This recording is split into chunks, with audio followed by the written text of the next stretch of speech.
Don't speak too soon. We don't need you. You've got many, many years ahead of you. So we'll put that out into the far, far future.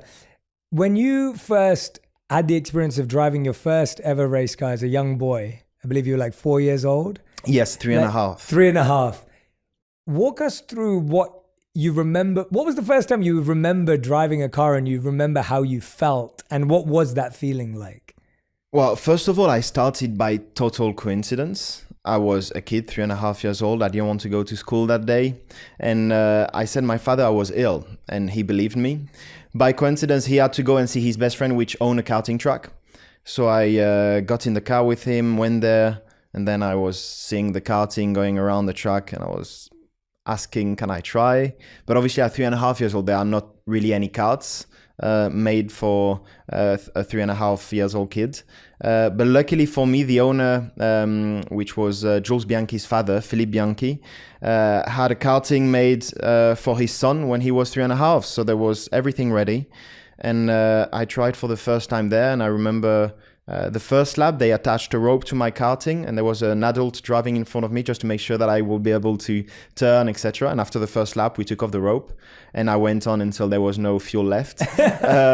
So it was an amazing feeling. Straight away, I enjoyed the feeling of being in control of a karting at such a young age.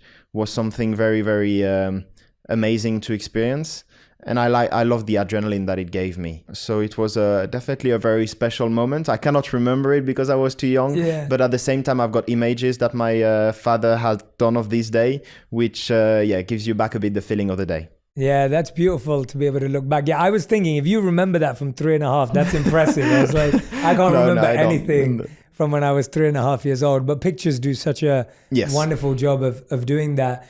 Walk us through the level of discipline and rigor and training that you've had to adopt. I feel like the Formula One season is like relentless. It's long, it's tiring, it's exhausting. When I look at the amount of races there are, when I've spoken to other drivers, it's all encompassing. Like your whole life is absorbed into this. Of course. How have you allowed yourself, and we're getting to the end of the season right now as we're taping, how have you developed the stamina?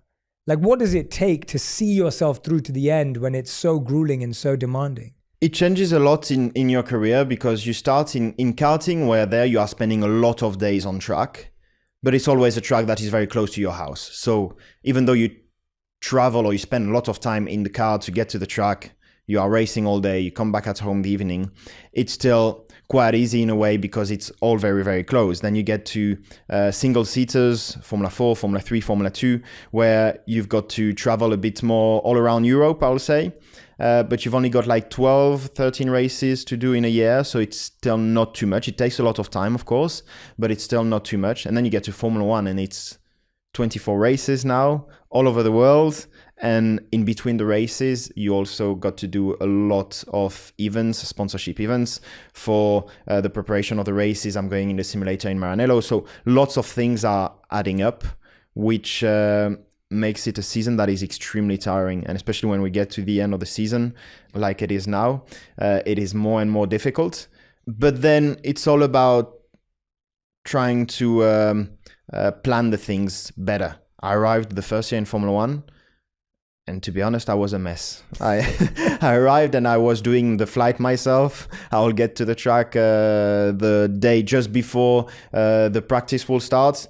And I will be super tired. And especially the end of the season, then you don't manage to stay at your 100% all the time. And then, of course, with experience, you learn